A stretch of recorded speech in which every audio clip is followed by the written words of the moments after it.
Hey everyone, my name is Monsel, and today I'm going to talk to you about roadkill, and specifically why I move roadkill, and I'm going to give you some specific ways in which you can help as well. I'm going to start with 2 practical reasons to move roadkill, and at the end I'm going to give you a very special way that I do it that I think you're going to appreciate. Now, roadkill, of course, refers to animals that have been killed along roadsides, and in the United States, there are literally tens of millions of animals. In 1993, there was a study that showed approximately 129 million possums, raccoons, and 30 million cats and dogs, just like you and I have in our home, die from roadkill accidents every single year.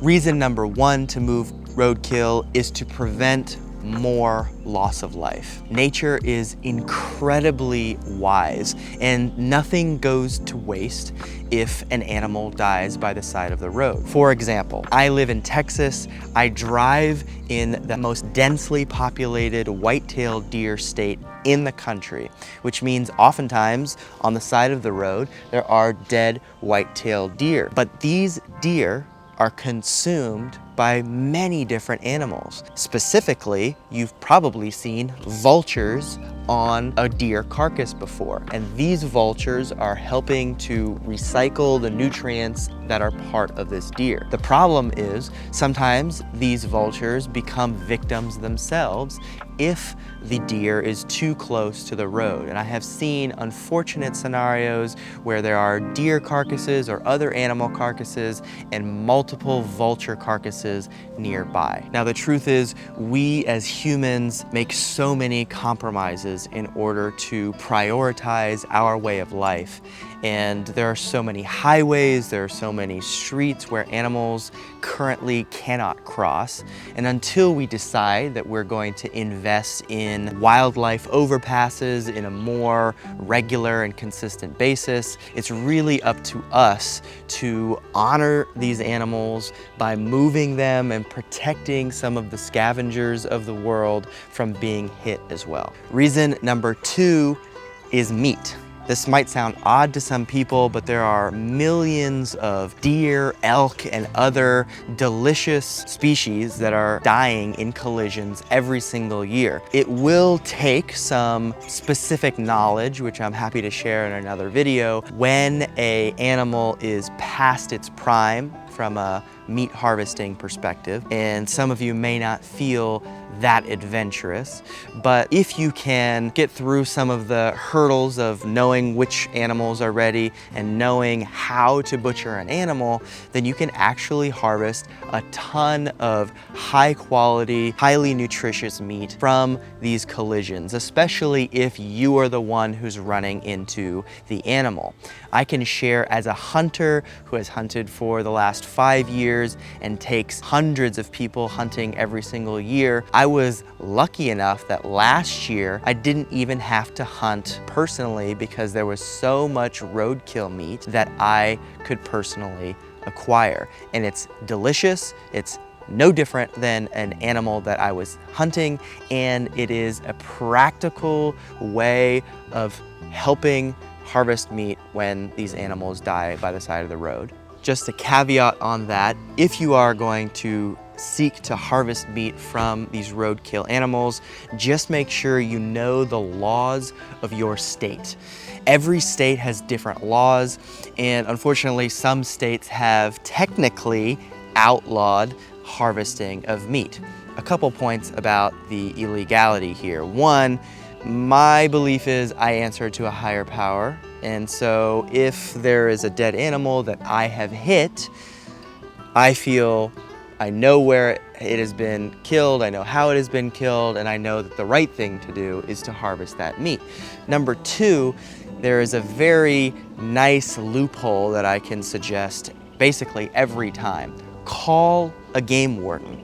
Even if it's illegal in your state to harvest the meat, there's a good chance the game warden's going to give you permission. A game warden, generally speaking, is in that role because they want to support nature, and most people desire to utilize the animal for meat if it is already dead from roadkill. If you do plan on taking advantage of the meat of roadkill, then I suggest you have a few different tools with you at all times. One are latex gloves.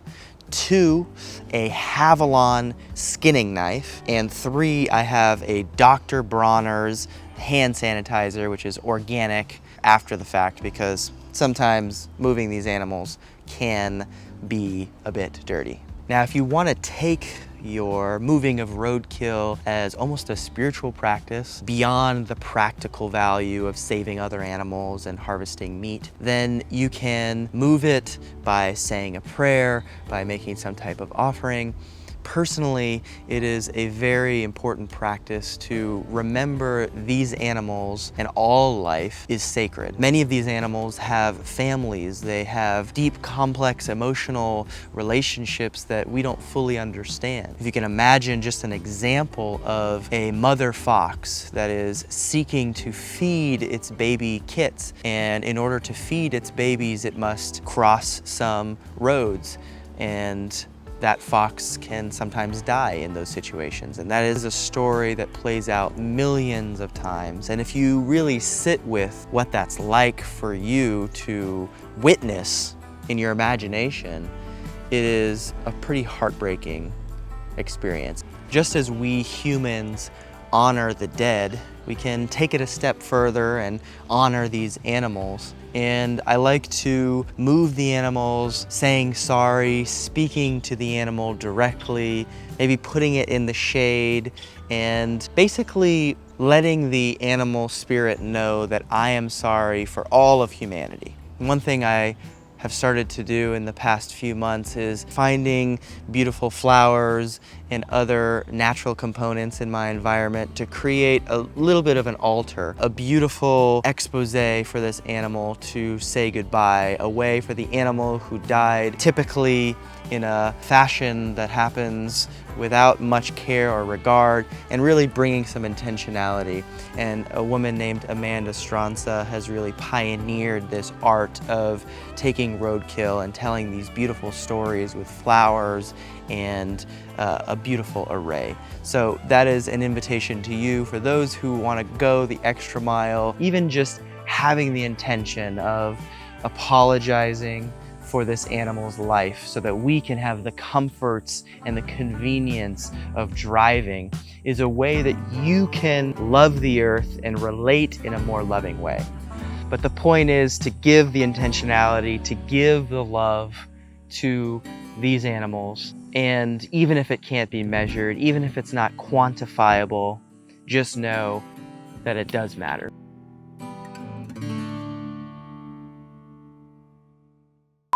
As odd as it sounds for some people, there are millions of deer, elk, and other... Got ourselves a very vocal... That's actually so beautiful. It's 3 woodpeckers. Ah. No, they're in... There's like 4 of them now. It's a family. Anyway, back to roadkill.